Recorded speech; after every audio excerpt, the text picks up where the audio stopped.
بسم اللہ الرحمن الرحیم۔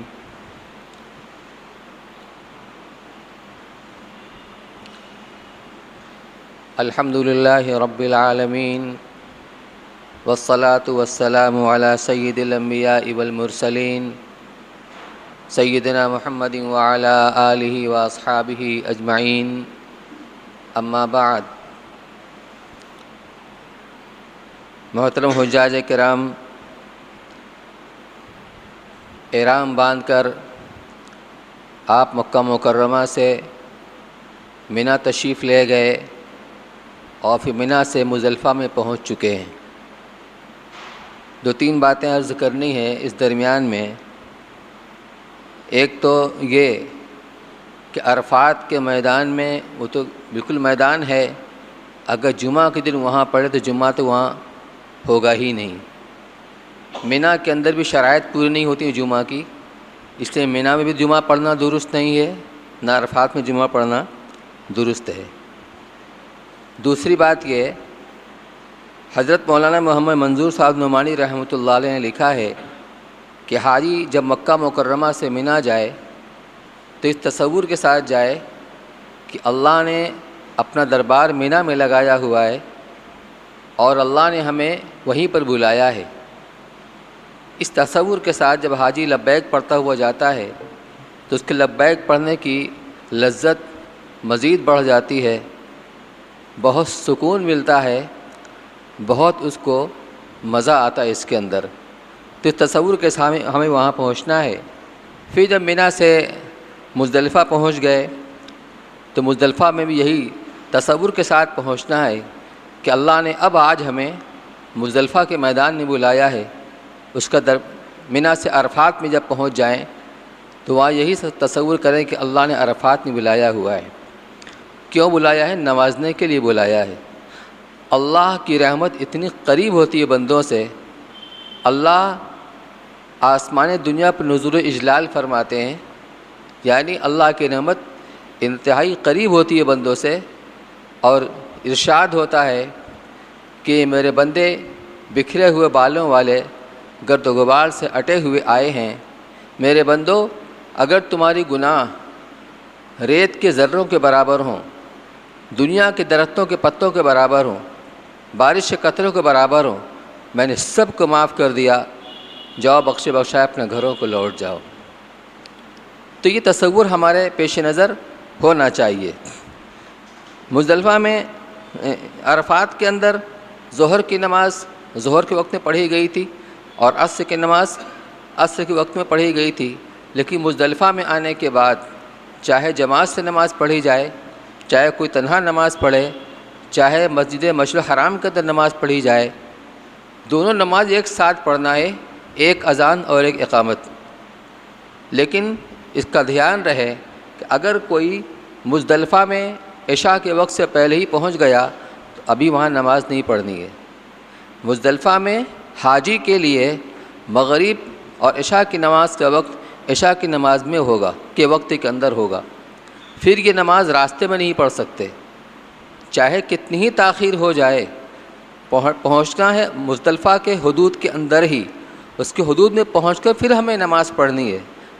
مان لیجئے کبھی کسی وجہ سے آدمی بے بس ہو گیا، گاڑی کے اندر ہے، بس کے اندر ہے، جام لگا ہوا ہے اور تاخیر پر تاخیر ہوتی جا رہی ہے، اتنی گنجائش فقہ نے لکھی ہے، اگر اس کو یہ خطرہ ہو کہ مزید انتظار کریں گے تو حدود مزدلفہ کے اندر صبح صادق سے پہلے نہیں پہنچ سکیں گے تو مجبوری کے درجے میں پھر راستے میں پڑھ سکتا ہے، ورنہ اس کو وہیں جا کے پڑھنا ہے، چاہے صبح صادق سے پہلے ہی کیوں نہ پڑھنا پڑے۔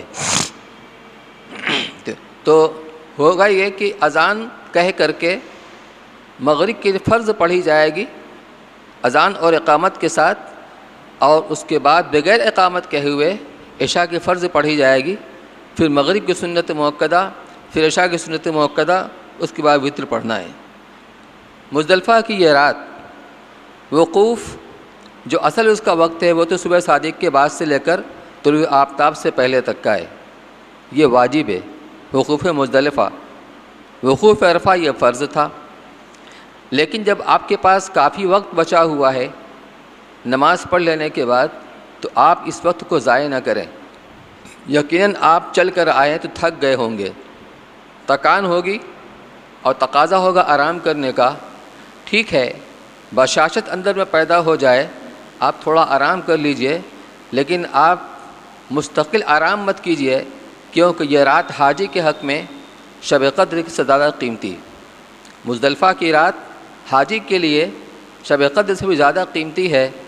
نہ جانے پھر دوبارہ زندگی میں یہ رات ہمیں نصیب ہو یا نہ ہو، اس لیے تھوڑا سا آدمی اپنے اوپر ذرا قربانی دے کر کے، اپنی نیند کو قربان کر کے، بس اللہ کے سامنے کھڑا ہو کر نماز کے اندر، ذکر کے اندر، دعاؤں کے اندر اپنے آپ کو مشغول رکھے۔ یہیں پر ایک عمل کرنا ہے۔ اگلے دن 10 تاریخ کو جو آپ کو کنکری مارنی ہے، رمی کرنا ہے، وہ 70 کی تعداد میں یہیں سے چننا ہے۔ 70 اس لیے کہ پہلے دن 10 تاریخ کو 7 کنکری سے رمی کرنا ہے، دوسرے دن تینوں جمرات پر کرنا ہے 7 × 21، تیسرے میں تینوں جمرات پر کرنا ہے 7 × 21، تو 21 دنا 42 اور 7 49۔ خدا نخواستہ اگر تیسرے دن یعنی 13 تاریخ کو اگر رات وہیں رکنا پڑ گیا کسی وجہ سے، تو اگلے دن بغیر رمی کے آپ واپس نہیں آ سکتے۔ اس لیے مزید ایک دن کی کنکری آپ کے پاس ہونا چاہیے۔ تو 21 × 63 اور 7 70 فی حاجی، عورتوں کی طرف سے بھی 70، مرد کی طرف سے بھی 70۔ یہ کنکڑی وہیں سے ہمیں چننا ہے، جو مٹر یا چنے کے دانے کے برابر ہونا چاہیے، بہت بڑی نہیں ہونا چاہیے۔ اس کو چن کر کے کسی پولیتھین کے اندر دھل کر رکھ لیں، تاکہ اگلے دن جو ہمیں رمی کرنا پڑے 10 اور 11 اور 12 کو، تو اسی سے ہم رمی کریں گے۔ یہاں جو صبح صادق کا وقت ہوگا، حرم شریف پر نماز پڑھتے ہوئے آپ کو اندازہ ہو گیا ہوگا کہ صبح صادق کب ہوتی ہے، کیونکہ جیسے ہی صبح صادق ہوتی ہے، اذان ہوتی ہے، اس کے بعد پھر نماز ہوتی ہے۔ تو جب وقت ہو جائے تو اب پوری طرح اس سے پہلے تیار ہو جائیں، استنجا وغیرہ کا تقاضا ہو اس سے فارغ ہو جائیں، اور اچھی طرح تیار ہو کر وضو کر کے اب اذان اور اقامت کے ساتھ فجر کی نماز آپ پڑھیں گے، سنت مؤکدہ، اس کے بعد فرض۔ اب یہ وقوف کا وقت آپ کا شروع ہو گیا۔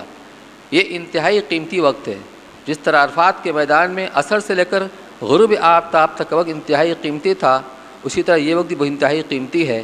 دعا مانگتے مانگتے ہو سکتا ہے کہ آپ کو تھوڑا اطمینان ہو جائے کہ اتنی دعا مانگ چکا ہوں، اب مزید کیا مانگوں، یا تکان اور اکتاہٹ سے محسوس ہو، آپ تھوڑی دیر کے لیے اس کو پھینک دیں اور بشاشت اپنے اندر پیدا کریں۔ یہ تصور رہے کہ اللہ نے ہم سے تقاضا کیا، میرے بندو مجھ سے مانگو۔ جب اللہ تعالیٰ چاہتے ہیں، وہ نوازنا چاہتے ہیں، تو ہم مانگنے میں کوتاہی کیوں کریں؟ جس چیز کو مانگ چکے اس کو بار بار مانگیں، کوئی حرج کی بات نہیں ہے۔ اپنے لیے، اپنے گھر والوں کے لیے، اپنے شہر والوں کے لیے، اپنے ملک والوں کے لیے، پوری دنیا کے لیے، اور خاص طور سے اس وقت جو پوری دنیا میں بدامنی پھیلی ہوئی ہے، اس کے لیے آپ خوب دعائیں مانگیں، اپنی زبان میں مانگیں۔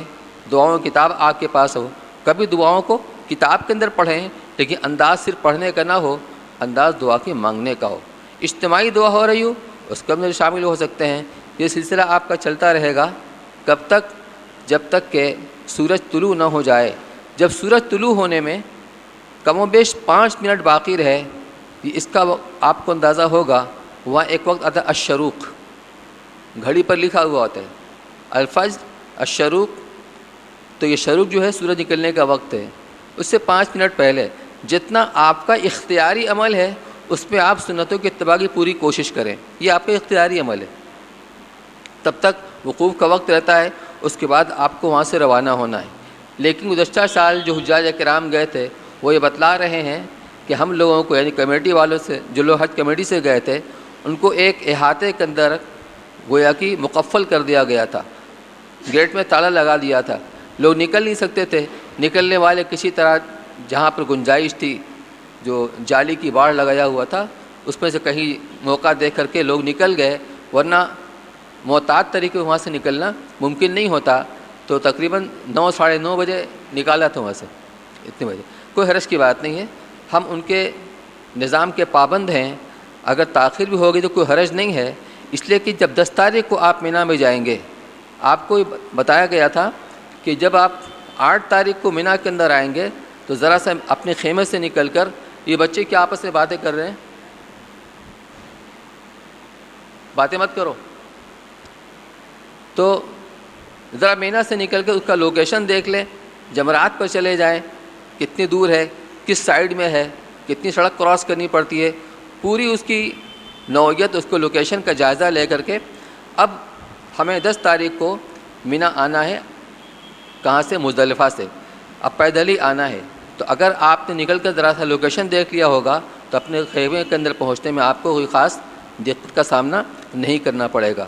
جو آپ کے ساتھ سامان ہے جو آپ لے گئے تھے راستے کی ضروریات کے لیے, اب وہ سارا سامان آپ خیمے میں رکھ دیں. اور آج کے دن آپ کو 3 کام کرنا ہے.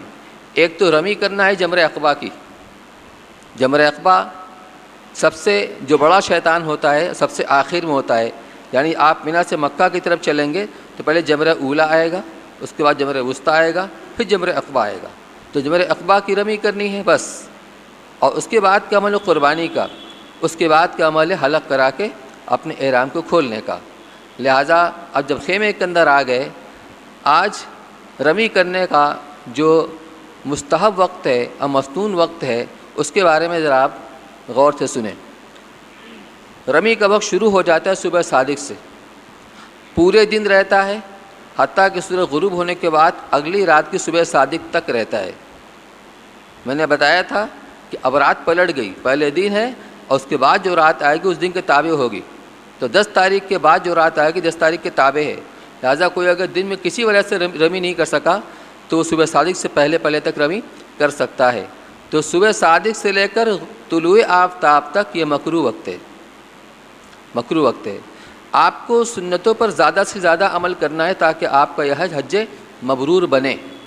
اس کا آپ دھیان رکھیں. طلوع صبح صادق, یہ طلوع آفتاب سے لے کر کے زوال تک, یعنی سورج نکلنے سے لے کر جب ظہر کا وقت ہوتا ہے زوال تک, یہ وقت کیا ہے؟ یہ مسنون ہے, سنت ہے. اس وقت میں رمی کرنا سنت ہے. زوال سے لے کر غروب آفتاب تک کی مباح وقت ہے, یعنی مستحب وقت ہے. غروب آفتاب کے بعد کا وقت جو رات کا, یہ مکروہ وقت ہے مردوں کے لیے, عورتوں کے لیے نہیں. عورتیں کسی وقت بھی رمی کر سکتی ہیں, مردوں کے لیے وقت مکروہ ہے. لیکن جب حادثات بہت زیادہ ہونے لگے تو فقہائے کرام نے اور مفتیان کرام نے فتویٰ دیا کہ اب مردوں کے لیے بھی کوئی وقت مکروہ نہیں ہے. لیکن حکومت وقت نے اسی کے پیش نظر کہ حادثات نہ ہو اس کو کئی منزلہ بنا دیا, اور وہ ستون جو پہلے تھا اور اس کو لمبی دیوار بنا دیا, تبدیل کر دیا اس میں. اس کا دھیان رہے کہ ہمیں دیوار پر نہیں مارنا ہے. ستون ایک علامت کے طور پر تھا کہ کنکری یہیں پر ہمیں گرانا ہے. سارا مجموعہ وہیں اکٹھا ہوتا تھا تو حادثات ہوتے تھے, اس لیے اس کو لمبی دیوار بنا دیا تاکہ حادثات نہ ہونے پائے. تو دیوار میں نہیں مارنا ہے, نہ وہ شیطان ہے. دیوار کی جڑ میں ہمیں کنکری کو پھینکنا ہے. لہٰذا اس کا دھیان کرنا ہے کہ کوئی کنکری ٹکرا کر دیوار میں لوٹ کے نہ آ جائے, وہ ادا نہیں ہوگی, وہ ادا نہیں ہوگی. کنکری پھینکنے والے سب طرح کے ہوتے ہیں. بعض کو جذبہ آ جاتا ہے اور بجائے کنکری کے ڈھیلے پھینکنے لگتے ہیں, چپل مارنے لگتے ہیں. جذبہ نہیں, حکم کیا ہے اس کو دیکھنا ہے. ابراہیم علیہ السلام نے جب شیطان نکل کر کے ان کو روک رہا تھا, ورغلا رہا تھا, تو کنکری پھینک کے مارا تھا. وہاں پر وہ 3 علامت و نشانی ہے اور اب وہ دیوار کی شکل میں ہے, تو وہیں پر ہمیں اس کی جڑ میں کنکری کو پھینکنا ہے. تو اب جب وقت مسنون شروع ہو گیا طلوع آفتاب سے, تو ذرا اس کو بھی دیکھ لیا جائے, بہت زیادہ ازدحام نہ ہو. اس لیے مشورہ کر لیں اس کے بارے میں کہ کب چلنا چاہیے. بہتر یہ ہے کہ آپ ظہر پڑھ کر پھر رمی کے لیے آپ وہاں پہنچیں تو آپ غروب آفتاب سے پہلے رمی کر لیں گے. ہر آدمی اپنی طرف سے رمی کرے گا, اور ہر آدمی 7 کنکری سے کچھ زائد لے کر جائے, 10 کنکری لے کر کے جائے. خدا نخواستہ کوئی کنکری بھیڑ کی وجہ سے کوئی ہاتھ سے کچھ گر گئی, چھوٹ گئی, یا ادا نہیں ہوئی, ٹکرا کے واپس آ گئی, تو آپ کے پاس زائد ہونا چاہیے, کیونکہ وہاں جو کنکری ہوتی ہے اس کو اٹھا کر رمی کرنا درست نہیں ہے.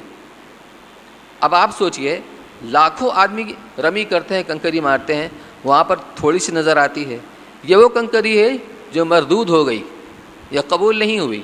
اس لیے وہاں کی پڑی ہوئی کنکری اٹھا کر آپ رمی کریں گے تو رمی ادا نہیں ہوگی, کیونکہ یہ مردود ہے, نا مقبول ہے. تو پوری احتیاط کے ساتھ پولیتھین میں رکھ کر لے کے جائیں. اب جو راستہ بھی پہلی منزل، دوسری منزل، تیسری منزل، جس کا مشورہ ہو جائے، ہر کام مشورے سے کریں. اس کے بعد وہاں پر تلبیہ پڑھتے ہوئے جائیں گے. تکبیر تشریق بھی بیچ میں پڑھ سکتے ہیں، صرف ایسا نہیں کہ نماز کے بعد ہی پڑھنا ہے. ہر فرض نماز کے بعد تو پڑھنا واجب ہے، تکبیر تشریق سب سے پہلے، اس کے بعد تلبیہ ہے. لیکن درمیان میں آپ جا رہے ہیں تلبیہ پڑھتے ہوئے، بیچ میں تکبیر تشریق بھی پڑھ سکتے ہیں. بہرحال جب آپ وہاں پر پہنچیں گے، مسنون طریقہ یہ ہے کہ جب آپ جمرہ عقبہ پر پہنچیں، پہلا والا جمرہ چھوڑ دیا، دوسرا والا چھوڑ دیا، تیسرا اور آخر پر جب پہنچے تو ہمارا رخ خانہ کعبہ کی طرف ہو، مکہ کی طرف، اور پشت مینا کی طرف ہو.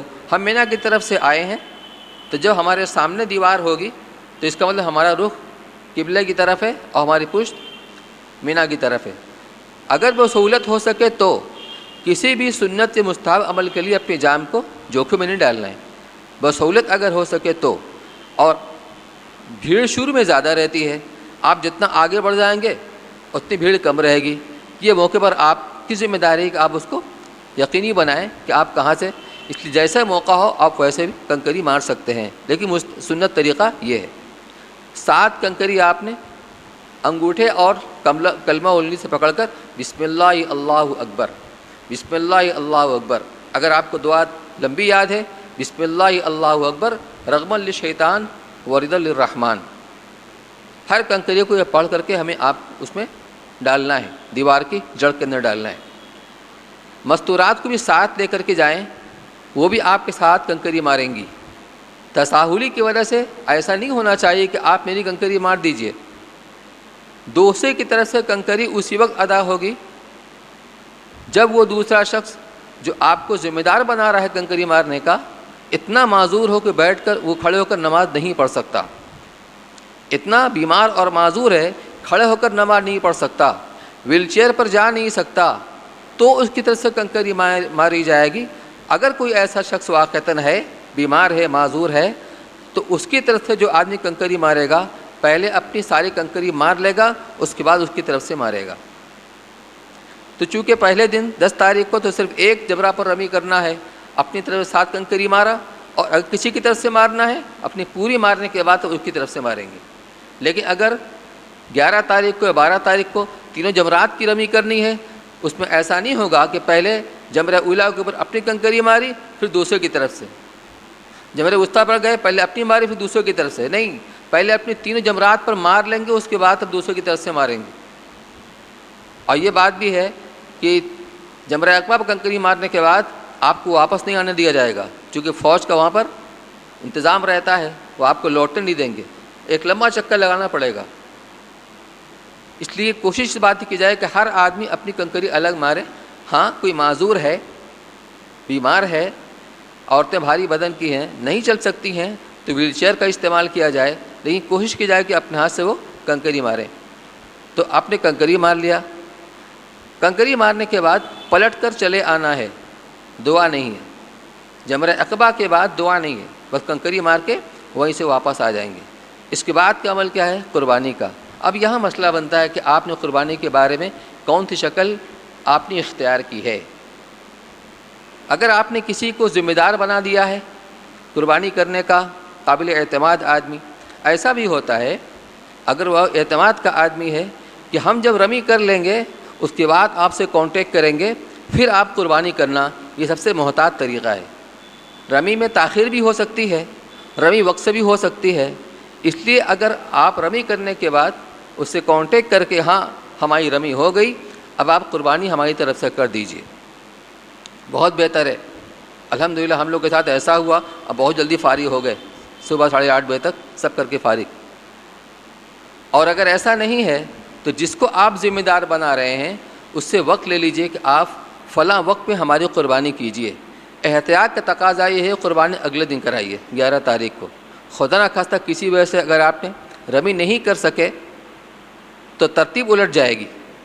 آپ نے 10 تاریخ کو قربانی کے لیے کہہ دیا کہ آپ میری قربانی مثال کے طور پر آپ 3 بجے یا 4 بجے کروا دیجیے، اور اس وقت آپ نے رمی نہیں کیا کسی وجہ سے، کوئی بھی حادثہ ہو سکتا ہے، کوئی واقعہ اللہ نہ کرے، ترتیب الٹ جائے گی، دم لازم آ جائے گا.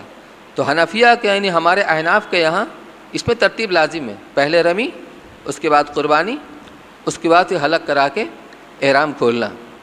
تو جو بھی شکل ہو اپنے ہاتھ سے بھی قربانی کر سکتے ہیں، محنت کا کام تو ہے لیکن سب سے افضل وہی ہے جتنی محنت مشقت پڑے گی، ولیکن اجرکی علی قدر نسبکی۔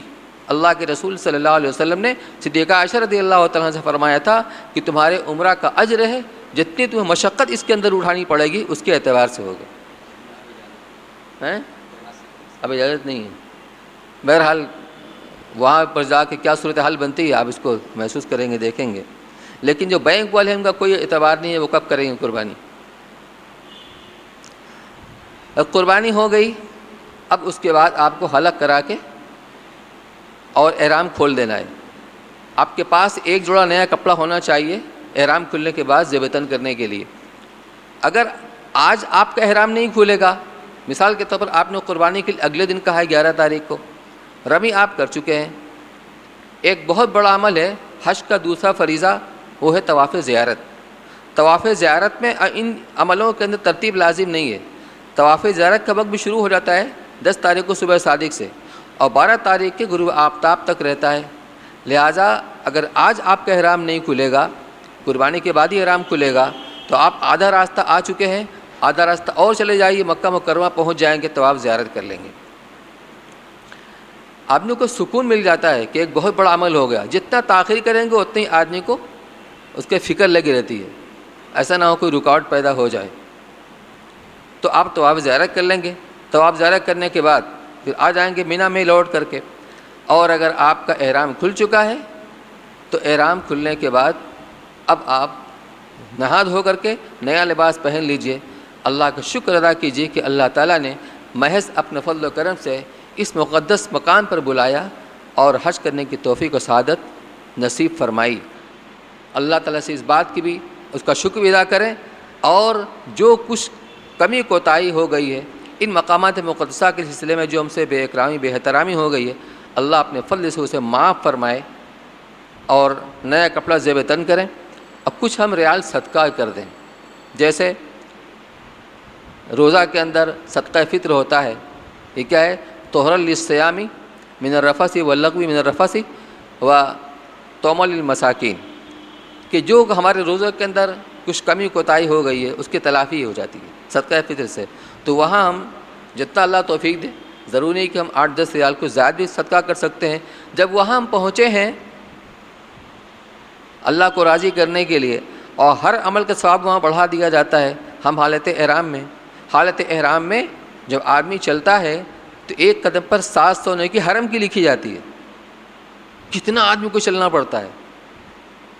قافلے میں ایک مرتبہ حضرت مفتی صاحب کے ساتھ جانا ہوا، اچھے خاصے لوگ میرے ساتھ بھی تھے، حضرت کے ساتھ بھی تھے۔ اب چلتے چلتے چلتے چلتے لوگ تھک گئے۔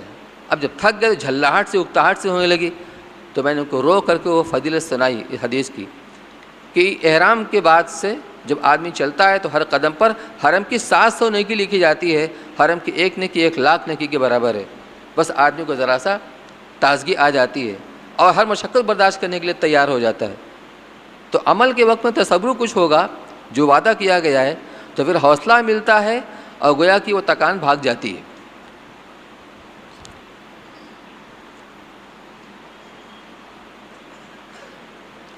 ٹھیک ہے، احرام کھل گیا، اپنا کپڑا پہن لیا، اب جائے گا طواف زیارت کرنے کے لیے۔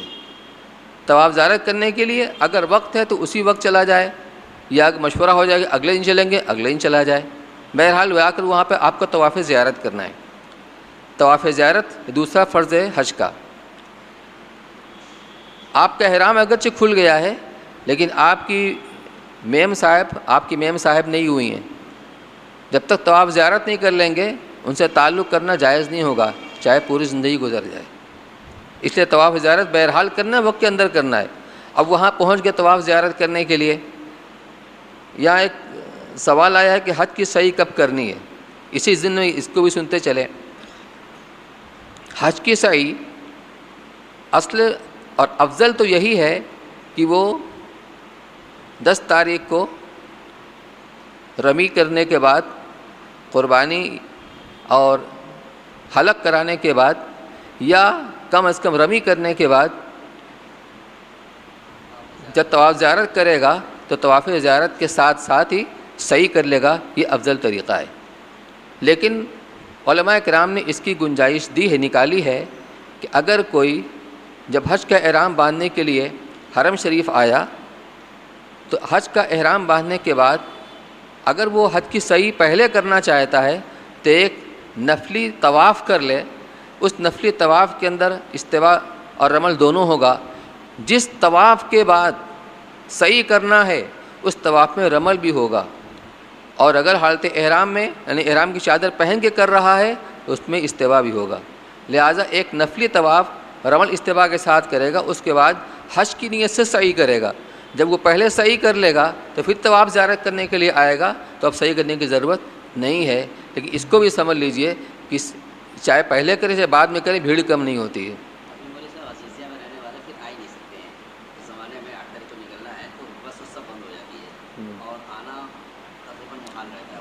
تو خواہ مخواہ آپ کو مشقت میں ڈالنا ہوگا۔ مشقت میں ڈالنا اگر عمل کے لیے ہے یہ تو مطلوب ہے، خواہ مخواہ مشقت میں نہ ڈالا جائے۔ بہتر وہی ہے کہ طواف زیارت کے ساتھ ہی ہے حج کی صحیح بھی کرے۔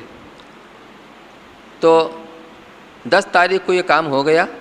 اگر 10 تاریخ کو قربانی نہیں ہوئی تو اگلے دن قربانی ہوگی۔ جب قربانی ہوگی اس کے بعد ہی حلق کرا کے آدمی اپنے احرام کھولے گا۔ اس میں ایک ہے قصر اور ایک ہے حلق۔ قصر کیا ہوتا ہے کہ سر کے بال، پورے بال میں سے ایک پور کے برابر کٹنا چاہیے۔ یہ مسئلہ ذرا سا احتیاطی والا ہے، پورا کٹا کہ نہیں کٹا۔ اور پھر اللہ کے رسول صلی اللہ علیہ وسلم نے حلق کرانے والوں کو 3 بار دعا دی ہے، قصر کرانے والوں کو 1 بار۔ تو کیوں اس چکر میں پڑا جائے، سیدھے آدمی حلق کرا لے۔ کوئی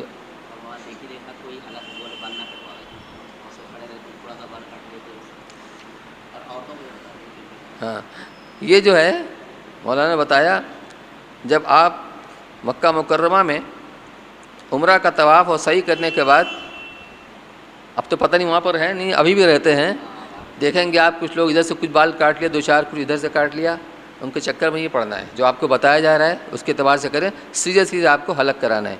لیکن عورت کے لیے کیا کرنا ہے کہ عورت جب اس نے احرام باندھنے کے لیے غسل کیا تھا تو یہ بات بتانی رہ گئی تھی، غسل کرنے کے بعد جو اپنی چوٹی باندھے گی تو بال کے سرے پر کچھ بال نکلے ہوئے ہوتے ہیں، پھنگیاں، اس کو تراش لیا جائے۔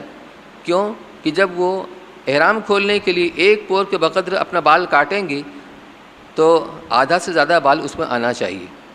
تو شروع میں تھوڑا تراش لیا جائے تاکہ جب احرام کھولتے وقت 1 پور کے بقدر کاٹا جائے تو آدھا سے زیادہ بال اس کے اندر آ جائے۔ یہ وہ اپنے ہاتھ سے بھی کر سکتی ہیں، دوسری عورتیں بھی کر سکتی ہیں، اور ان کے محرم بھی اس کو کر سکتے ہیں۔ غیر محرم سے کام نہ کرایا جائے۔ یہ جو نشان ہے انگلی کا، یہ 1 پور ہے، ٹھیک ہے۔ اچھا، اب ہمیں جب سارا کام ہو گیا، اس پر بھی اللہ کا شکر ادا کریں۔ ہر عمل سے پہلے اللہ سے آسانی کی دعا مانگیں کہ اللہ ہم تیرے کمزور بندے ہیں، اب تو ہی طاقت اور قوت والا ہے، تیری توفیق کے بغیر ہم کچھ نہیں کر سکتے۔ اس سے آسانی کو مانگا جائے، اور جب عمل ہو جائے تو اللہ کا شکر ادا کیا جائے۔ لئن شکرتم لازیدنکم، اگر شکر ادا کرو گے ہم اور اضافہ کریں گے، ٹھیک ہے۔ اب اگلے دن 11 تاریخ کو ہمیں صرف 3 جمرات کی رمی کرنی ہے۔ باقی وقت میں کیا کرنا ہے؟ باقی اوقات کے اندر اس کو بھی ہمیں وصول کرنا ہے۔ تھوڑا آرام بھی کر سکتے ہیں، لیکن صرف آرام نہ کریں اور گپ شپ تو بالکل ہی نہ کریں۔ اب تلاوت ہے، نوافل ہے اور دعائیں ہیں، آپ وہاں پر دعا بھی کریں۔ یہ 8 تاریخ کو جو منی میں آپ آئے تھے، حضور اکرم صلی اللہ علیہ وسلم مکہ مکرمہ میں بعثت کے بعد جو حجاج کرام آتے تھے ان کے خیمے منی میں لگتے تھے۔ حضرت ابوبکر صدیق رضی اللہ تعالیٰ عنہ قبائل کے مزاج سے بہت واقف تھے، تو یہ حضور اکرم صلی اللہ علیہ وسلم کے ساتھ جاتے تھے اور بتاتے کہ فلاں قبیلے کے لوگ ہیں، ان کا یہ مزاج ہے۔ آپ انہیں دعوت دیتے تھے، دین کی دعوت دیتے تھے۔ تو ایک سنت پر عمل اس طریقے سے بھی ہو سکتا ہے کہ آپ اپنے خیمے میں تھوڑا چل پھر کر کے اور خیموں کے اندر بھئی تعلیم ہو رہی ہے، فضائل حج کسی کے پاس اگر ہو، بلکہ رکھنا چاہیے، تو اس کی تعلیم ہو جائے۔ اس چلنے پھرنے گشت کی وجہ سے اس سنت پر بھی آپ کا عمل ہو جائے گا۔ وہ آج بھی آپ کر سکتے ہیں، 11 تاریخ کو آپ کے پاس وقت ہی ہے، تو 11 تاریخ کو آپ کو 3 جمرات کی رمی کرنی ہے. آج آپ 30 کی تعداد میں کنکری لے کر کے جائیں، 30 کی تعداد میں. لیکن آج جو ہے رمی کا جو مسنون وقت ہے وہ زوال کے بعد ہے. پہلے دن طلوع آفتاب کے بعد مسنون وقت تھا، اور دوسرے اور تیسرے دن زوال آفتاب کے بعد. وہی طریقہ ہے، ظہر پڑھ کر اطمینان سے آپ جائیں، انشاءاللہ غروب سے پہلے پہلے آپ کی رمی ہو جائے گی. تو اب 30 کنکری لے کر کے گئے، جب پہلے جمرہ اولا کے اوپر پہنچے، یہاں کا مسنون طریقہ یہ ہے کہ آپ اس طرح کھڑے ہوں کہ مکہ آپ کے بائیں طرف ہو اور مینا کے میدان دائیں طرف ہو. گویا آپ دیوار کی طرف رخ کر لیں گے تو یہ پوزیشن ہو جائے گی، مینا کے میدان دائیں طرف اور مکہ بائیں طرف. اور پھر 7 کنکری بسم اللہ اللہ اکبر رغم الشیطان و رضا الرحمن، 7 کنکری اس طریقے سے مارنا ہے. اور کنکری مارنے کے بعد پیچھے ہٹ کر کے اب آپ دعا مانگیں. یہاں دعا قبول ہوتی ہے، دعا مانگنا چاہیے، یہاں دعا قبول ہوتی ہے. کم از کم اتنا تو مانگ ہی لیں، اے اللہ تیرے نیک اور مقبول اور محبوب بندوں نے اس مقام پر تجھے جو جو دعائیں مانگی، اے اللہ میں ہی مانگتا ہوں مجھے بھی عطا فرما. مختصر میں اتنا تو کہہ ہی سکتے ہیں. پھر آگے بڑھیں گے، جمرہ وسطیٰ آئے گا، وہاں بھی اسی طریقے سے کہ بائیں طرف خانہ یہ مکہ ہو، دائیں طرف مینا کا میدان ہو، سامنے جمرہ کی دیوار ہو، اور کنکری ماریں گے بسم اللہ اللہ اکبر رغم الشیطان ورد الرحمن. اور بھی ہے اللہم اجعلہ حج المبرورا و ذنبا مغفورا و تجارت لن تبور. جتنی بھی آپ کو دعا یاد ہو، اور پریشان نہ ہو، کچھ نہیں یاد ہے، بس بسم اللہ اللہ اکبر بسم اللہ اللہ اکبر. تو 11 تاریخ کو بھی آپ نے تینوں جمرے کی رمی کر لی. اور اگر آپ نے 10 تاریخ کو طواف زیارت نہیں کیا تھا تو آج آپ کر لیجئے، آج کر لیجئے. اور اگر 11 تاریخ کو آپ نے طواف زیارت نہیں کیا تو 12 تاریخ میں جتنا جلد سے جلد ہو سکے آپ اس ذمہ داری سے سبکدوش ہو جائیں. تو 12 تاریخ کو اسی طریقے سے تینوں جمرات کی رمی کرنی ہے.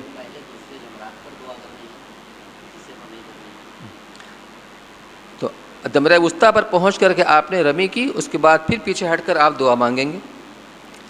اس کے بعد جب جمرہ عقبہ پر جائیں گے بڑے شیطان کے اوپر، وہاں طریقہ بتایا گیا تھا جیسے سہولت ہو. کنکری مارنے کے بعد لوٹ آنا ہے، وہاں دعا نہیں مانگنا ہے. تو پہلے اور دوسرے جمرے پر دعا مانگنا ہے، تیسرے جمرے پر دعا نہیں مانگنا ہے. نہ پہلے دن، نہ دوسرے دن، نہ تیسرے دن. ٹھیک ہے. اب آپ کے ذمہ صرف ایک کام باقی رہے گا، وہ طواف وداع.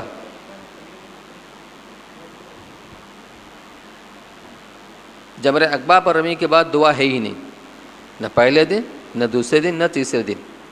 اب آپ مکہ مکرمہ آ جائیے اپنے سامان کے ساتھ. مکہ مکرمہ آنے کے بعد جو وقت آپ کا بچا ہوا ہے اس کی بہت قدر کیجیے، بہت قدر کیجیے. یعنی کہ چلو حج ہو گیا، اب چھٹی ہو گئی، یہ وقت جو اللہ نے مقدر سے آپ کو عطا فرمایا، نہ جانے پھر دوبارہ زندگی میں نصیب ہوگا یا نصیب نہیں ہوگا. اس لیے آپ خوب قدر کیجیے، جتنا طواف ہو سکے کیجیے، جتنا اپنے بس میں ہے. نیچے سے طواف کرنا ممنوع ہے، صرف احرام کی چادر کے ساتھ ہی آدمی داخل ہو سکتا ہے. اوپر سے آپ کر سکتے ہیں، دالان سے کر سکتے ہیں، چھت پر طواف کر سکتے ہیں. کرنا چاہیں بس اللہ سے آسانی مانگیں، اس سے دعا مانگیں، انشاءاللہ آسان ہوگا. یہ آپ کی جو روانگی کی تاریخ ہوگی، جس تاریخ میں آپ کو روانہ ہونا ہے، اس سے پہلے پہلے آپ نفلی طواف کریں، اور زیادہ وقت ہو تو نفلی عمرہ بھی آپ کر سکتے ہیں. لیکن نفلی عمرہ کے مقابلے میں نفلی طواف زیادہ پسندیدہ ہے، کیونکہ ایک عمرہ میں جتنا وقت لگتا ہے اتنے میں کئی آدمی طواف کر سکتا ہے. لیکن منع نہیں ہے، آپ کر سکتے ہیں. کچھ لوگ پوچھ رہے تھے طائف جانے کے لیے کہ حج کے فوراً بعد ہماری واپسی ہے تو کیا ہم حج سے پہلے طائف جا سکتے ہیں؟ منع نہیں ہے، جا سکتے ہیں، جا سکتے ہیں. کس نیت سے جائیں گے؟ ہمارے آقا و مولا صلی اللہ علیہ وسلم کے ساتھ وہاں پر جو حادثات پیش آئے تھے، کم سے کم عبرت کی نگاہ سے دیکھنے کے لیے وہاں پر پہنچیں گے. لیکن جب وہاں سے واپس ہوں گے تو قدم منازل جو وہاں کی میقات ہے، وہاں سے احرام باندھ کر کے آئیں گے عمرہ کا، اور آ کے عمرہ ادا کریں گے، کیونکہ وہ میقات سے باہر ہے. جب بھی میقات سے باہر جائیں گے تو پھر جب لوٹ کر مکہ مکرمہ آئیں گے تو میقات سے احرام باندھ کر عمرہ کا پھر داخل ہوں گے.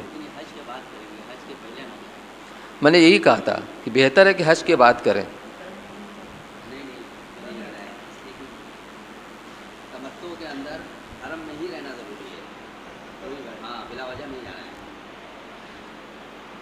تمتع باطل تو نہیں ہوگا، لیکن بہتر یہ ہے کہ حج کے بعد جائے۔ اور ایسا حادثہ ہی پیش آیا کہ ایک حاجی صاحب گئے تھے طائف، اور وہاں سے واپسی پر ان کی مستورات جو ہے تو ناپاکی ان کی شروع ہو گئی، اور ان کے وطن کو واپسی کا وقت شروع ہو گیا۔ بہت سارے مسائل کھڑے ہو جاتے ہیں۔ اور طواف زیارت کا ہاں مسئلہ وہ ضروری رہ گیا کہ اگر طواف زیارت کے وقت میں عورت ناپاکی کے ایام میں چل رہی ہے، یا اس دوران میں اس کے ناپاکی کے ایام شروع ہو گئے، تو اب ظاہر سی بات ہے اس حالت میں طواف تو کریں گے نہیں، لیکن انتظار کیا جائے گا۔ اگر آپ کے پاس وقت ہے، یعنی اپنے وطن یا مکہ یا مدینہ منورہ روانہ ہونے سے پہلے اتنا وقت ہے کہ ان کے پاک ہونے کے بعد وہ طواف زیارت کر سکتی ہیں، تو کوئی مسئلہ نہیں ہے، اتنے دیر رکے رہیں گی۔ اور چونکہ احرام بندھا ہوا ہے، اس لیے احرام کی جو پابندی ہے اس کی ایک پابندی کریں گی۔ جب وہ پاک ہو جائیں گی تو علامت غسل کر کے پاکی کا، اس کے بعد وہ طواف زیارت کریں گی۔ لیکن خدا نخواستہ اگر وطن واپسی کا وقت آ گیا یا مدینہ منورہ کا روانگی کا وقت آ گیا، تو متعلقہ جو آفس ہے، دفتر ہے، وہاں جا کر صورتحال ان کو بتانی پڑے گی، یہ صورتحال ہمارے گھر میں پیش آئی ہے، وہ وقت بڑھائیں گے۔ بغیر طواف زیارت کی آپ کو واپس نہیں آنا ہے۔ ایک سال نے وہاں سے مسئلہ پوچھا اور کہا کہ لوگ کہہ رہے ہیں کہ اسی طرح طواف کرا دیجئے اور دم دے دیجئے۔ وہ ایک دم سے کام نہیں چلے گا، وہ مہا دم دینا پڑے گا، گائے کی قربانی یا اونٹ کی قربانی۔ تو میں نے سختی سے منع کیا، ان کا جائیے متعلقہ آفس میں جا کر اپنی بات رکھیے، اور انہوں نے ویسے ہی کہ الحمدللہ ان کا طواف زیارت وہ وقت ان کا بڑھایا گیا۔ لیکن یہ مسئلہ یہاں نہیں چلے گا جو میں نے بتایا کہ طائف گئے اور واپسی میں ناپاکی کا ایام شروع ہو گئے، ان کا وقت نہیں بڑھے گا، وہاں تو دم دینا پڑے گا، جو بھی شکل ہو۔ بہرحال یہ آپ کا حج مکمل ہو گیا، اور جب روانگی کی آپ کی تاریخ ہوگی اس سے پہلے طواف وداع کرنا ہے، جو کہ آفاقی کے لیے واجب ہے۔ آفاقی مطلب جو میقات کے باہر سے جانے والے حجاج کرام ہیں، ہندوستان، پاکستان، بنگلہ دیش وغیرہ، یہ ان کے لیے طواف وداع واجب ہے۔ رخصتی کا طواف، اس کے اندر سعی وغیرہ نہیں ہوتی، صرف طواف ہوتا ہے، لیکن نیت رخصتی کے طواف کی ہوتی ہے۔ یہ طواف اس کیفیت کے ساتھ کیا جاتا ہے کہ اللہ نے اپنے کرم سے، اپنے فضل سے یہاں ہمیں پہنچایا، اور یہاں اتنے ہمارا قیام رہا، جو بھی ٹوٹا پھوٹا عمل ہوا اللہ کی توفیق سے ہوا، اور اب یہاں سے رخصتی ہو رہی ہے۔ دل پر اس کا ایک اثر ہونا چاہیے، غم کی کیفیت ہونی چاہیے، آدمی رنجیدہ ہو، غمزدہ ہو، انہی کیفیت کے ساتھ وہ طواف کرے۔ طواف کرنے کے بعد وہ نماز پڑھے اور خوب دعائیں مانگے اللہ سے، اور پھر اس میں ملتزم کے سامنے بھی کھڑے ہو کر، اور اگر کوشش کرے وہاں پہنچ جائے اور اس سے لپٹ کر دعا مانگے اللہ تعالیٰ سے۔ مشکل کچھ نہیں ہے، ہاں تھوڑا وقت لگتا ہے۔ اگر آپ وہاں پہنچ گئے، کھڑے رہیں گے، اللہ سے آسانی مانگتے رہیں گے، موقع مل ہی جاتا ہے، چاہے جتنا موقع ملے وہاں پہنچ کر آپ دعا مانگیں اور خوب اللہ ہے دعا کریں، اور اس کے بعد زمزم پئیں۔ جو آپ کی پہلی حاضری ہوئی تھی، اہتمام سے سارا عمل کیا تھا، اب یہاں اہتمام سے اس بنیاد پر کیجئے۔ اب یہاں سے رخصتی اور واپسی ہو رہی ہے، جانے پھر مقدر میں یہاں پر آنا نصیب ہوگا کہ نہیں ہوگا، لیکن جہاں آپ دعائیں مانگیں اس میں ایک دعا یہ بھی ہونی چاہیے کہ اللہ یہ میری آخری حاضری نہ ہو، مجھے بار بار یہاں پر حاضری کی سعادت سے بہرور فرما۔ خوب دعائیں مانگیں۔ حج کے طواف وداع کے بعد اگر کچھ وقت اور مل گیا تو اس کے بعد طواف کرنا منع نہیں ہے، آپ کا طواف وداع باطل نہیں ہوگا، وہ طواف تو آپ کا ہو گیا جو واجب تھا، لیکن اگر وقت مل رہا تھا پھر آپ طواف کیجئے۔ اچھا، اور اگر طواف وداع نہیں کر سکے کسی وجہ سے، ارادہ تھا کہ اب تاریخ چونکہ آ رہی ہے ایک دن پہلے کر لیں گے، لیکن کوئی ایسی وجہ آگے پڑ گئی کہ آپ نہیں کر سکے اور اب وقت بھی نہیں ہے، تو اگر آپ نے طواف زیارت کے بعد کوئی نفلی طواف کر لیا ہے، وہ طواف وداع کی طرف سے قائم مقام ہو جائے گا، آپ کے اوپر کچھ جرمانہ عائد نہیں ہوگا۔ لیکن اگر طواف زیارت کرنے کے بعد عورت طواف وداع نہیں کر سکی اور اس کے ناپاکی کے ایام شروع ہو گئے تو اس سے وہ طواف وداع ساقط ہو جائے گا۔ یہ آپ کا حج مکمل ہو گیا۔ یہاں سے اب آپ کو اپنے وطن کی طرف واپسی کرنی ہے یا مکہ مکرمہ سے مدینہ منورہ کی طرف آپ کی روانگی ہونی ہے، وہ بات آپ کے سامنے آ ہی چکی ہے۔ اس درمیان کوئی بات، کوئی مسئلہ اگر دریافت کرنا ہو تو بتائیں۔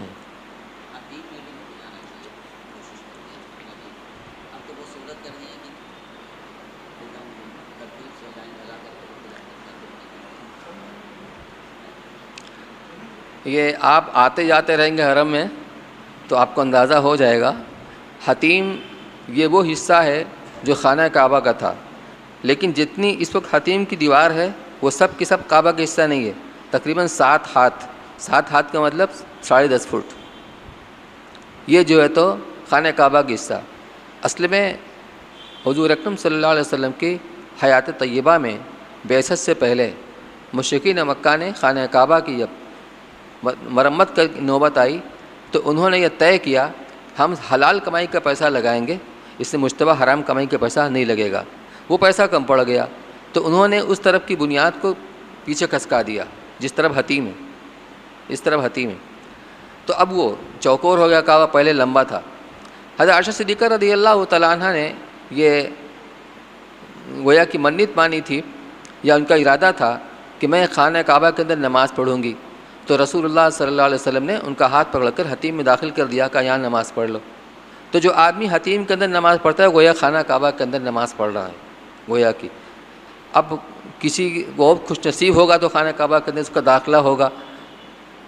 یہاں تو داخل آدمی ہو سکتا ہے لیکن اب یہاں ہی بہت آسان نہیں ہے، لیکن آتے آتے آدمی کو اندازہ ہو جائے کب جائیں کہاں جائیں، اتنا بھر جاتا ہے کہ آدمی کا رکوع سجدہ کرنا مشکل ہو جاتا ہے۔ بہرحال کوشش کرنی چاہیے۔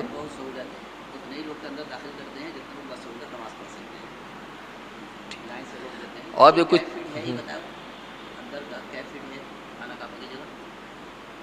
7 ہاتھ، یہ 7 ہاتھ ہوا نا، 1.5 فٹ ایک ہوتا ہے۔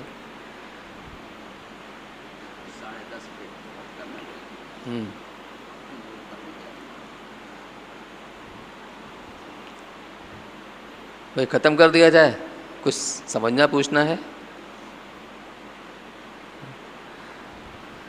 ہو گیا، چلیے۔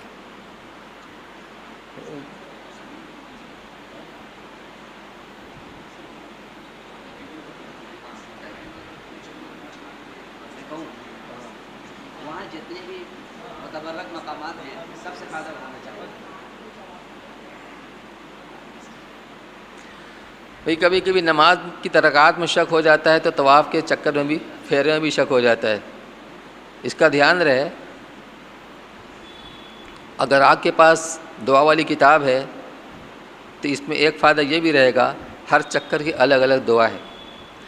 میں نے اپنے طور پر ایک چیز متعین کر لی تھی، دعا جتنی مانگیں، لمبا چکر ہوتا ہے، اتنی دعا کتنی دیر میں جلدی ختم ہو جاتی ہے، تو دعا مانگنے کے بعد پہلے چکر میں پہلا کلمہ، دوسرے میں دوسرا کلمہ، تیسرے میں تیسرا کلمہ، چوتھے میں چوتھا کلمہ، پانچویں میں پانچواں کلمہ، چھٹے میں ایمان مجمل، ساتویں ایمان مفصل۔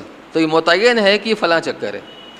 اگر شک کی وجہ سے بجائے 7 کے آدمی 8 چکر کر لے، جو ایک چکر زائد ہو گیا تو پھر مزید 6 چکر لے کر ایک اور طواف کرنا پڑے گا۔ باطل تو نہیں ہوگا، شک کی بنیاد پر، جیسے نماز میں ہے نا کہ تھوڑی دیر آدمی غور کرے کہ 2 رکعت ہوئی کہ 3 رکعت ہوئی، دل میں جس طرف رجحان ہو اس کے اوپر فیصلہ کیا جائے گا۔ 2 رکعت کا رجحان ہو تو باقی نماز اسی پوری کی جائے گی، 2 رکعت مزید پڑھی جائے گی 4 رکعت والی، اور 3 رکعت کا رجحان ہو تو 1 رکعت پڑھی جائے گی۔ ایسے ہی اس میں غور کرے، تحری کرے۔ اگر کہے کہ نہیں ابھی 1 چکر باقی ہے اور اس نے 1 چکر اور کیا، بھلے حقیقت میں وہ 8 چکر ہوا لیکن وہ یہ سمجھا کہ 7 چکر ہوا تو کوئی مسئلہ نہیں، لیکن اگر اس کو سمجھ آیا کہ نہیں تو 1 چکر زائد ہو گیا، 8 چکر ہو گیا، تو مزید 6 چکر اور کر کے اس کو ایک طواف اور کرنا پڑے گا، اس کی نماز بھی الگ سے پڑھنی پڑے گی۔ ہاں، یہ کہہ رہے تھے مزدلفہ میں جانے کے لیے کچھ چونکہ سنگریزے بھی ہوتے ہیں، صرف چادر سے نہیں، کوئی چٹائی وغیرہ فولڈنگ اگر آپ کے ساتھ ہو تو تھوڑا سا اس سے آدمی کو سہولت ہوگی۔ ٹھیک ہے، اب دعا کر لیجیے۔ چلو، کل کا پروگرام یہ ہے، مولانا ریاض صاحب کے یہاں ان کے مکان پر مستورات کا جو پروگرام ہوگا 9:30 بجے سے، 9:30 بجے سے 9:30 بجے آج، اس سے پہلے آ جائے تاکہ پروگرام ہمارا ہم لوگ وقت سے رہتے ہیں، لیکن چونکہ آنے والے دیر سویر آتے ہیں، اب سوچتے ہیں کہ بھئی لوگ آ جائیں تو شروع کیا جائے، تاخیر ہو جاتی ہے، اس لیے 9:30 بجے سے پروگرام شروع ہوگا۔ اگر ظہر کے پہلے مکمل نہیں ہو سکا تو انشاءاللہ ظہر کے بعد بھی اس کو بڑھایا جائے گا آگے، اور درمیان میں انشاءاللہ نماز کا وقفہ ہوگا، ناشتہ وغیرہ ہوگا، اگر سے پہلے نہیں ہوا تو ظہر بعد بھی انشاءاللہ ہوگا. اب دعا کر لی جائے، لیکن ایک دعا اس سے پہلے ہے منظوم دعا، وہ بھی سماعت فرما لیں.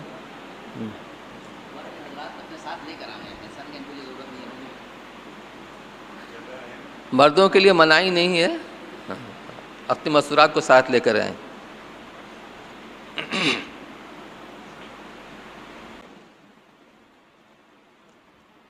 میری زندگی کے مالک یہ سفر قبول کر لے، میری زندگی کے مالک یہ سفر قبول کر لے.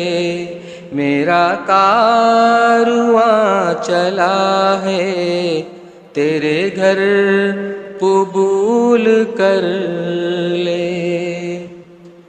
تو میری جبی کے سجدوں سے ہے بے نیاز، لیکن تو میری جبی کے سجدوں سے ہے بے نیاز، لیکن تیرا آستاں سلامت میرا سر قبول کر لے. تیرا آستاں سلامت میرا سر قبول کر لے. میں تیرے حضور لایا ہوں ندامتوں کے آنسو، میں تیرے حضور لایا ہوں ندامتوں کے آنسو.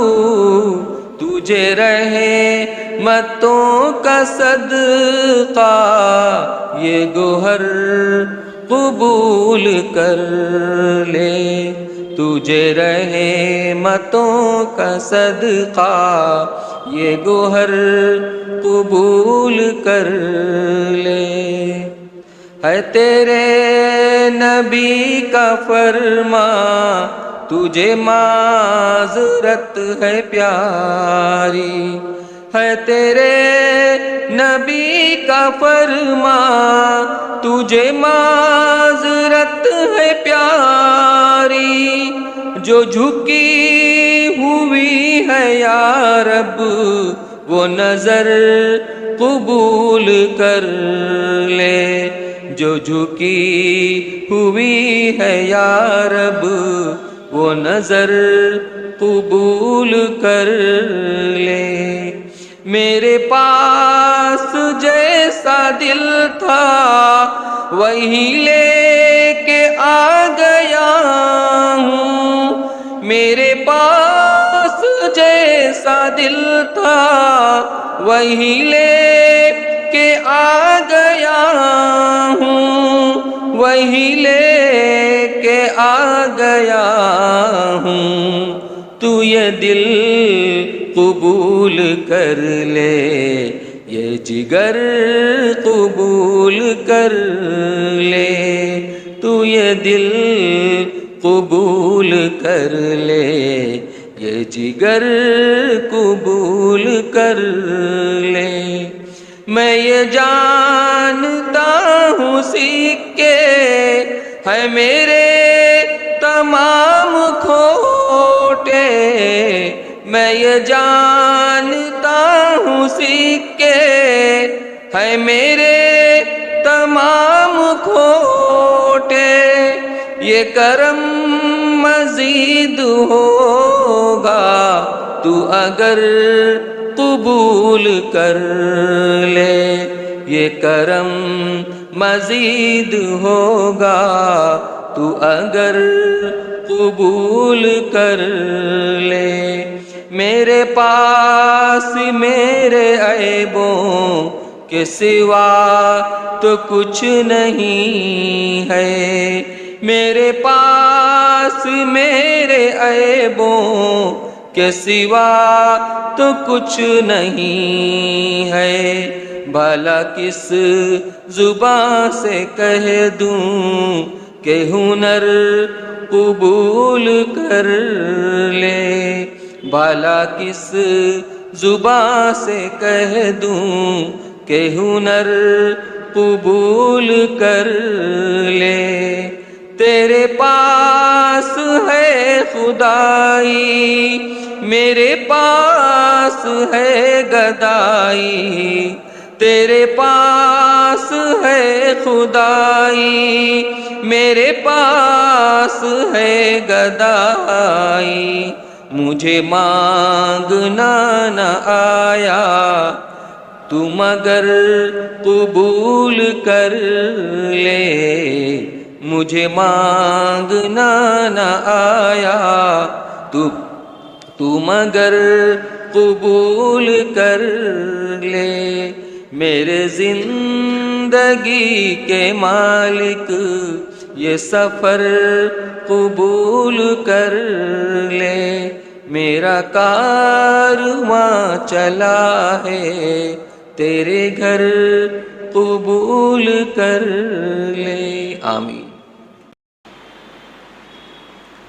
اللهم صل على سيدنا وشفيعنا ونبينا ومولانا محمد وبارك وسلم، يا رب صل وسلم دائما أبدا على حبيبك خير الخلق كلهم، اللهم أنت ربي أنت حسبي، حسبنا الله ونعم الوكيل، نعم المولى ونعم النصير، لبيك اللهم لبيك، لبيك لا شريك لك لبيك، إن الحمد والنعمة لك والملك لا شريك لك، اللهم إنا نسألك رضاك والجنة ونعوذ بك من غضبك وسخطك والنار، يا خالق الجنة والنار برحمتك يا عزيز يا غفار يا رب العالمين، ربنا ظلمنا أنفسنا وإن لم تغفر لنا وترحمنا لنكونن من الخاسرين، اللهم أنت ربي لا إله إلا أنت خلقتني وأنا عبدك وأنا على عهدك ووعدك ما استطعت، أعوذ بك من شر ما صنعت، أبوء لك بنعمتك علي وأبوء بذنبي فاغفر لي فإنه لا يغفر الذنوب إلا أنت،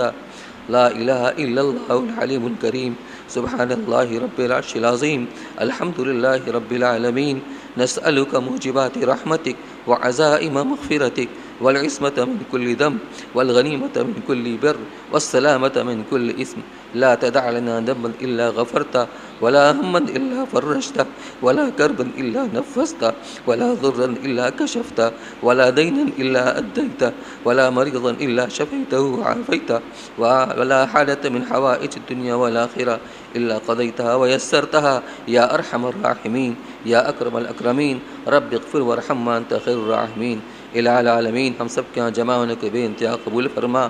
اے اللہ یہ تیرے بندے جو تیرے مہمان بننے والے ہیں، تیرے گھر پر حاضری دینے والے ہیں، یا اللہ ان کی حاضری کو قبول فرما، یا اللہ ان کے سفر میں سہولت اور آسانی کو پیدا فرما، یا اللہ ان کے سفر میں برکت عطا فرما، یا اللہ ان کے عمل کے اندر صفات قبولت پیدا فرما، یا اللہ ان کا حج کو حج مقبول بنا، حج مبرور بنا، عمرہ کو عمرہ مقبولہ بنا، زیارت کو زیارت مقبولہ بنا۔ اے اللہ اپنی بھرپور مدد شامل حال فرما۔ اے اللہ ہم سب تیرے کمزور بندے ہیں، اے اللہ تیری مدد کے بغیر، اے اللہ تیری توفیق کے بغیر کچھ نہیں کر سکتے، اے اللہ قدم قدم پر اپنی مدد شامل حال فرما، اپنی بھرپور مدد شامل حال فرما، پوری دستگیری فرما۔ یا اللہ مقامات مقدسہ کے یقین اہل نہیں ہیں، اے اللہ یہ تیری توفیق ہے، اے اللہ یہ تیرا کرم ہے، اے اللہ تیری سعادت فری ہے، اے اللہ تو نے ہم ان کا قبول فرمایا ہے۔ یا اللہ وہاں کے مقامات مقدسہ کے ادب و احترام کی توفیق کی نصیب فرما۔ یا اللہ بے احترامی سے پوری حفاظت فرما، بے اکرامی سے پوری حفاظت فرما، اوقات کی ضیاع سے پوری حفاظت فرما، اپنے اوقات کو وصول کرنے کی توفیق نصیب فرما۔ اے اللہ تو نے جو وقت دیا ہے، جو وقت انہیں ملنے والا ہے، اس کی پوری قدردانی کی توفیق نصیب فرما۔ یا اللہ زیادہ سے زیادہ اوقات کو عبادات اور طاعات کے اندر لگانے کی توفیق نصیب فرما۔ اے اللہ ہر اس عمل سے حفاظت فرما جو حج اور عمرہ کے اندر اے اللہ رکاوٹ پیدا کرنے والا ہو، اس کے اندر کمی کوتاہی کا باعث ہو۔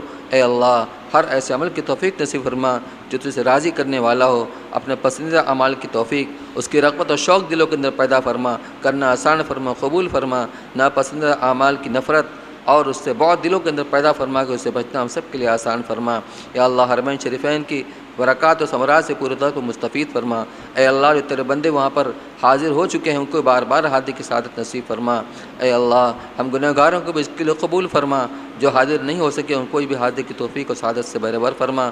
اللہم انا نسألک من خیر ما سألک من نبیک سیدنا مولانا محمد صلی اللہ علیہ وسلم ونعوذ بک من شر ما استعاذک من نبیک سیدنا مولانا محمد صلی اللہ علیہ وسلم۔ اے اللہ ان حاضر ہونے والوں میں اے اللہ بہت سے تیرے بندے وہ ہیں جن کے ساتھ مسائل ہیں، اے اللہ کسی کے ساتھ اے اللہ مالی وسائل کا مسئلہ ہے، اے اللہ کسی کے ساتھ بیماری کا مسئلہ ہے، اے اللہ ایسے تمام حجاج کرام کو، اپنے تمام ایسے مہمانان کرام کو اے اللہ بیماری سے بھی راحت نصیب فرما، شفا عطا فرما، اے اللہ ان کی مالی دشواریوں کو بھی حل فرما، اے اللہ ہر طرح کی سہولت فرما، اے اللہ اپنے لطف کا کرم کا فضل کا عافیت کا معاملہ فرما۔ وصلی اللہ تعالی علی خیر خلقی سیدنا محمد وعلی آلہ وصحبہ اجمعین برحمتک یا ارحم الراحمین۔ کوشش تو ہماری یہی ہے کہ بغیر کسی غرض کے آپ کی رہنمائی آپ صحیح حج کریں، عمرہ کریں، اللہ قبول فرما لے۔ ہم خدام کو اپنی دعاؤں میں یاد رکھیں، بالخصوص سلام پیش کرتے وقت میں فراموش نہ کریں۔ اللہ آپ کے سفر کو آسان فرمائے، قبول فرمائے۔ وآخر دعوانا الحمدللہ رب العالمین۔